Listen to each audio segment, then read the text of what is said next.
हरे कृष्ण, राधे राधे। मेरे YouTube channel पर आप सभी का स्वागत है। आप सभी को मेरे और मेरे परिवार की तरफ से श्री कृष्ण जन्म उत्सव महापर्व की बहुत बहुत बधाई।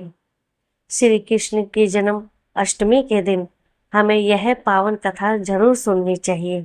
आइए शुरू करते हैं।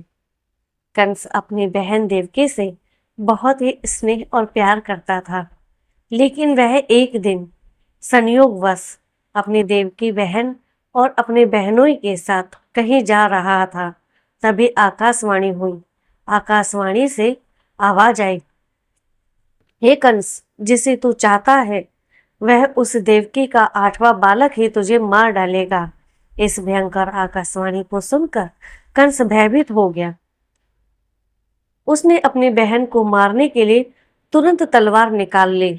वसुदेव ने उसे जैसे तैसे समझाकर शांत किया और वचन दिया कि मैं अपने पुत्र उसे सौंप दूंगा। पहला पुत्र होने पर जब वसुदेव कंस के पास पहुंचे तो कंस ने कहा कि मुझे तो तेरा 8वां पुत्र चाहिए। बाद में नारद ने बताया कि तुम्हें मारने के लिए देवकी के उदर से स्वयं भगवान विष्णु ही जन्म लेंगे। तो कंस और भी भयभीत हो गया और उसने वसुदेव और देवकी को कैद कर लिया। बाद में कंस ने एक एक करके देवकी के 6 बेटों को जन्म लेते ही मार डाला।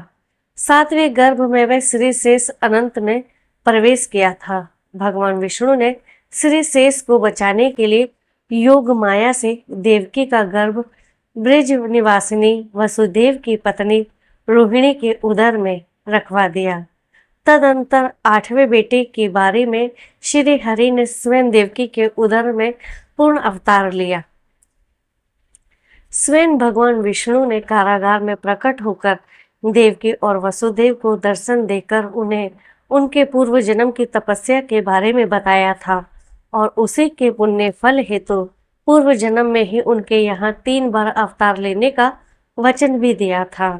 वचन अनुसार विष्णु जी देवकी माता से कहते हैं कि पहले जन्म में वह वृषणी गर्भ के नाम से भी पुत्र हुआ।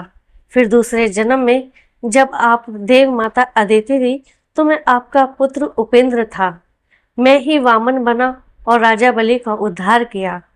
अब आप इस तीसरे जन्म में मेरी माता बनने जा रही हैं। मैं आपके पुत्र रूप में प्रकट होकर अपना वचन पूरा कर रहा हूँ। श्री कृष्ण जन्म के समय भयंकर बारिश हो रही थी और यमुना नदी में तूफान था। कहते हैं कि ऐसी बारिश इससे पहले कभी नहीं हुई थी। भयानक रात्रि के प्रहर में बाढ़ जैसे हालात हो गए थे। भगवान श्री कृष्ण जन्म के समय श्री हरि विष्णु की आज्ञा से माता योग माया प्रकट होकर देवकी और वसुदेव जी को उनके द्वारा श्री विष्णु के दर्शन और पूर्व जन्म की यादों को मिटा देती है। योग माया के प्रभाव से ही उस वक्त शेषनाग बलराम के रूप में रोहिणी के गर्भ में चले जाते हैं। बलराम के जन्म के बाद भगवान श्री कृष्ण जन्म लेते हैं। यह पता चलता है कि कंस बालक का वध करने के लिए निकट आ रहा है। यह देख योग माया अपनी माया से वसुदेव को जगाती है।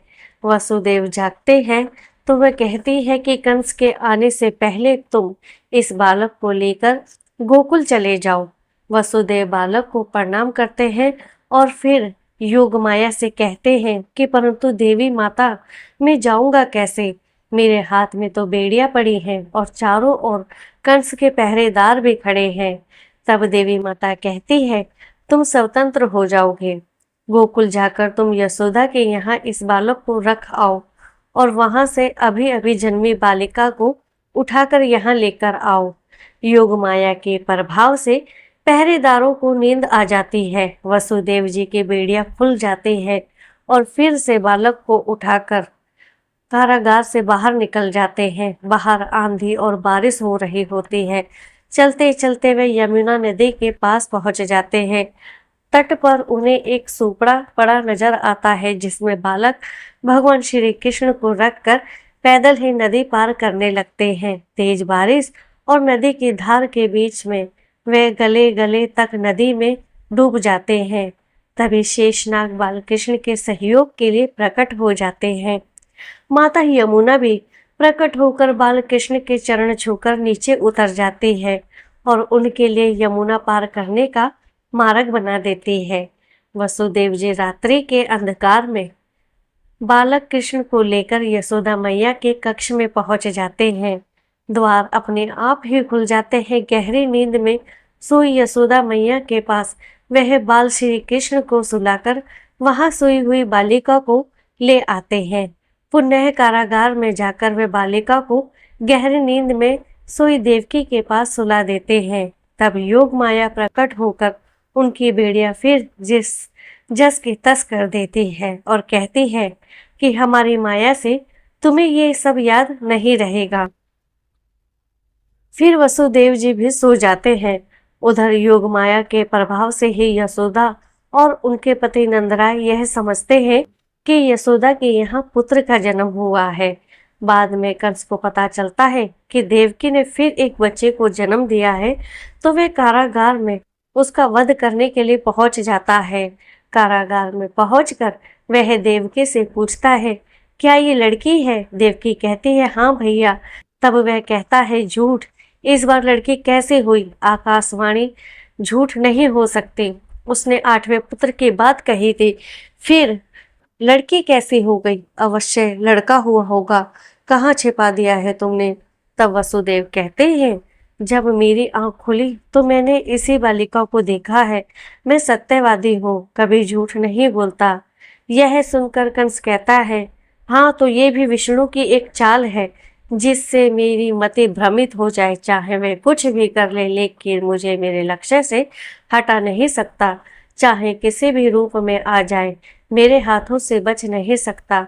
यह कहकर कंस बालिका को देवकी के हाथ से छीनकर वह कन्या को एकांत में ले जाकर एक भूमि पर पटक कर मारने ही वाला होता है कि कन्या उसके हाथ से छूटकर आकाश में उड़ जाती है और आकाश में योग माया प्रकट होकर अट्टहास करने लगती है। यह देखकर कंस भयभीत हो जाता है। फिर योग माया कहती है, अरे मूर्ख, मुझे मारने से तुझे कुछ नहीं मिलेगा।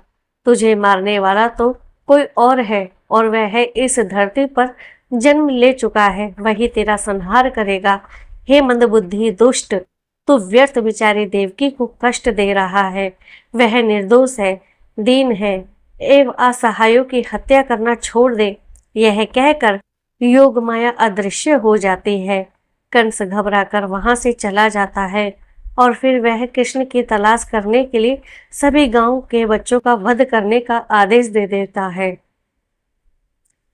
तो मेरे प्यारे दोस्तों, ये थी भगवान श्री कृष्ण के जन्म की कथा। अगर आपको यह कथा पसंद आई तो इस कथा को लाइक जरूर करें और ज़्यादा से ज़्यादा जन्माष्टमी के दिन शेयर जरूर करें। हरे कृष्ण, राधे राधे।